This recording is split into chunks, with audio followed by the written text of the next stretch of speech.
Hello বন্ধুরা, কেমন আছেন সবাই? আশা করি খুব ভালো আছেন। বন্ধুরা, আজকে কচু শাকের একটা রেসিপি করব, কচুর ডাঁটার। তো সেই রেসিপিটাই আপনাদের সাথে একটু শেয়ার করব।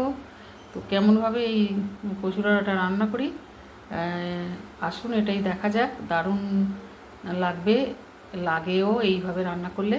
তো কিভাবে রান্না করব ওটাই আপনাদের দেখাবো। এখন এই ডাঁটাগুলোকে ছাড়িয়ে ভালো করে ধুয়ে নিয়েছি। এইবার এগুলো সেদ্ধ করতে বসে একটু ভাপিয়ে নেবো প্রথমে। তো ওতে একটুখানি সামান্য একটু দিয়ে দেবো, হলুদ,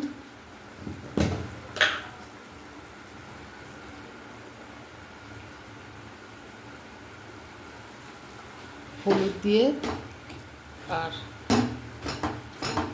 সামান্য একটু লবণ দিয়ে এটা সেদ্ধ করতে দিয়ে দিচ্ছি। ঢাকা দিয়ে দেবো। এটা মানে বেশ করে একটু ভাপিয়ে নেবো। কচুর ডাঁটাগুলো ভাপিয়ে এখানে ঢেলে নিয়েছি। তো এবার এখানে চিংড়ি মাছ দিয়েও বন্ধুরা এটা করবো। তো এখানে চিংড়ি মাছটা ভেজে নিয়েছি, এগুলো তুলে নেব। মাছগুলো তুলে নিয়েছি এতে।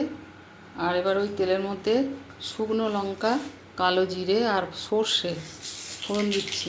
কালো সর্ষে, কালো জিরে আর শুকনো লঙ্কা।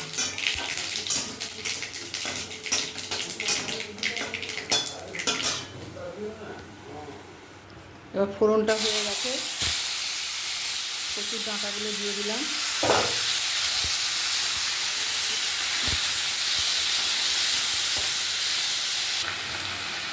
পাঁচফোড়নটা দিয়ে এটাকে ভালো করে নেড়ে নিয়েছি। দুটো কাঁচা লঙ্কা দিয়ে দিচ্ছি আর দুটো শুকনো লঙ্কা দিয়েছি। আমি আর এতে গুঁড়ো লঙ্কা দেবো না, আপনাদের প্রয়োজন হলে আপনারা এর মধ্যে গুঁড়ো লঙ্কা দিতে পারেন।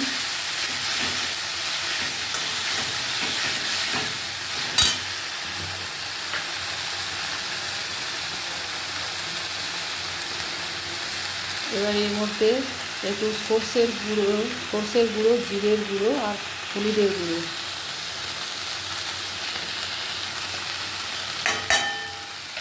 লবণ,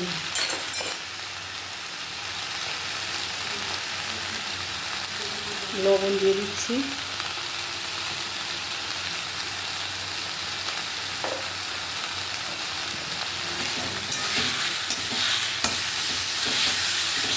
এর সঙ্গে ভাজা চিংড়ি মাছগুলো দিয়ে দিলাম।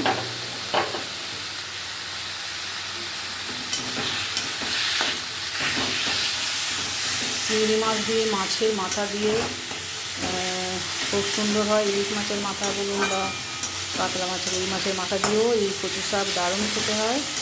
আবার নিরামিষ করলে, যেমন নারকেল কোড়া, ছোলা ভিজানো দিয়ে করলে দারুণ টেস্ট হয়।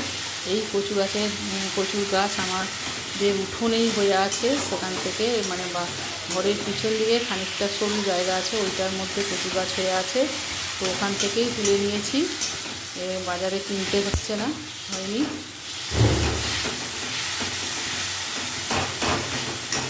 আর এর মধ্যে দেবো একটু চিনি দিতে হবে। ভালো করে এটা নেড়ে নেড়ে কষে নিয়েছি। এবার এর মধ্যে একটু তেঁতুলের কাপ দিয়ে দেবো।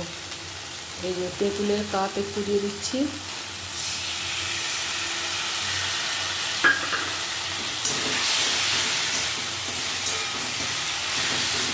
আর এর মধ্যে একটু 1 চামচ চিনি, 1 চামচ দিয়ে দিচ্ছি। তেঁতুলটা দিয়েছি, তেঁতুলটা টক, তার জন্য একটু ব্যালেন্স করার জন্য চিনিটা দিলাম। আর টকটা দিলে কচুতে একটু কুটকুটে জাতের জিনিস, চুলকায় এই জিনিসটা। তাও এই যে রিক্স নিলাম না, একটু তেঁতুল জল দিয়ে দিলে তরকারিটারও টেস্ট হবে আর ওই জিনিসটাও আর থাকবে না, চুলকানোর ব্যাপারটাও আর থাকবে না। তো এভাবে আরেকটু কষে নেবো। হয়েই গেছে এটা। আর একটু শুকনো শুকনো করি এটা নামিয়ে নেবো বন্ধুরা। এটা হয়ে গেছে, এবার নামিয়ে নিচ্ছি।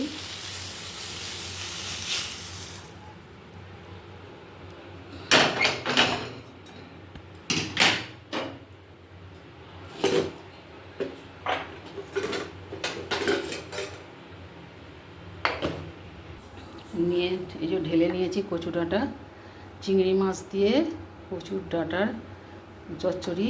কেমন লাগলো বন্ধুরা অবশ্যই জানাবেন। ভালো লাগলে একটা লাইক শেয়ার কমেন্ট করবেন। আজকের মতো রাখছি, আবার আসবো অন্য কোনো রেসিপি নিয়ে। আপনারা খুব ভালো থাকুন আর সুস্থ থাকুন।